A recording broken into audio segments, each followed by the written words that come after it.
Hello, it is Matt, and welcome to me talking in my shop, wearing a hat, unshaven. It's good to be back. I went on holiday. I went on a holiday with my beloved, and we went to Japan, and I'm waving a guitar in front of the camera, testing out the autofocus and your tolerance for my video production. Why am I holding a guitar? I bought a guitar. I bought a new guitar in Japan. Check it out. It's a Telecaster Deluxe. It's got the big cool headstock. It's got a U-shaped neck, which I wanted. It's got the wide range humbuckers, which I wanted. And it's got the fat guy carve on the back that I wanted.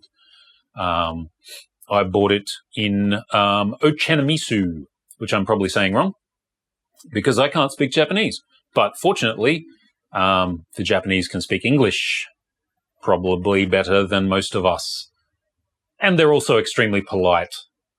So even if they hated me, which is quite possible, they don't show it. They're super accommodating. And the guitar shop, which was Ishibashi, was also very accommodating. And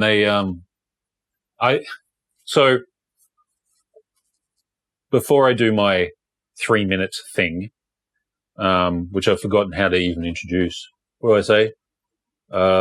Something, gross oversimplifications, talking about how to do stuff to your guitar yourself. I'm going to talk about how I bought this guitar. Apart from going to the shop, obviously, and paying money. So I went to the guitar district. Japan is seemingly quite fond of chucking like things together. So we went to, they've got all these like districts. There's an electronics district, and we went to a fabric district and a cat. Like whatever you like, there's probably an area for it. Where there's 10 shops or 20 shops. I don't actually know how many guitar shops I went to on this one street. There's a few, and they had a few guitars, but they only had one of these, so I bought it. Why? Why did I buy a guitar? I wanted a souvenir, and I wanted one of these because my band Def Cult has been doing some recording, and during that recording, I had borrowed some real 70s tellies with the wide range pickups. And we found that it fit really well in the mix. And I enjoyed playing them. So thank you to Mick and thank you for Tim, for letting us borrow your awesome guitars for a bit. And then I thought I should get one of these because I want one. And it's not the same. It's not a 70s one. No one can afford them. So here I am. And I bought a guitar. And truth be told, the beautiful, polite staff at Ishibashi sat me down. They got it off the wall, sat me down with a amp for me to play it. I didn't really want to play it, but it felt terrible, really bad. So why'd you buy it, Matt? I'm going to spend 3 minutes. I haven't done that in a while. Talking about why I bought a guitar that felt crap. Okay? So number one, I went through the list of things I like, right? I like a big headstock because it's cool looking. I like a U-shaped neck because it's big, and I've realized that fatter necks feel better when you stand up and play, to me. I like the fat guy carve because my other tellies don't have that, and I'm getting fat. And it's got the wide ranges. These aren't the good ones, but maybe I'll change them out. Maybe I won't. But when I sat down to play this guitar, it was bad. It felt bad. The setup was awful. The strings were way too light, and it kept going out of tune. Now, I see a lot of videos, and maybe I'll do one of the clickbaity ones. Fender's lost their mind. I've never worked in a guitar shop. like a retail shop, but I'm pretty sure they get the guitars out, and like this thing was still covered in plastic.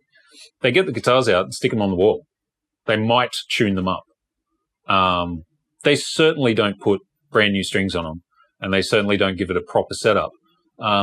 Mainly because you can't know what the player will like. The next person after me that may have liked this guitar, they might have picked it up and gone, man, this is perfect. I really like light, rusty strings a mile off the fretboard, and I really like my pickups so low that they were barely making any noise. I personally don't, and so I will be addressing that. And it so happens that it is my job to set up guitars. So I can sort of see beyond these things that may throw you for a loop. And what's my advice? My advice is maybe when you go to a guitar shop, don't expect the guitar off the wall to tick all the boxes. Sometimes it does. Sometimes it does. And you're like, damn. But I've got to say, that is such a rarity that it is almost nonsensical to expect that a guitar in a shop is going to feel awesome. Just the same way as when you go and buy pants, often they don't fit and you've got to get them adjusted, right? So the same thing with a guitar. What I'm going to do is put on the strings I like in the tuning that I need, and I'm going to do all the heights and the adjustments and do all that stuff, and then I'm going to play it in my band and see what I think. And it's kind of like only then will you know if it's the right thing. And it does seem like an expensive exercise, but I know that the bare bones of this guitar will do me just fine. What's my moral? Just get the guitar that looks cool. Don't worry about how it feels. We can fix that. Well, you can fix it. Do it yourself. That's it.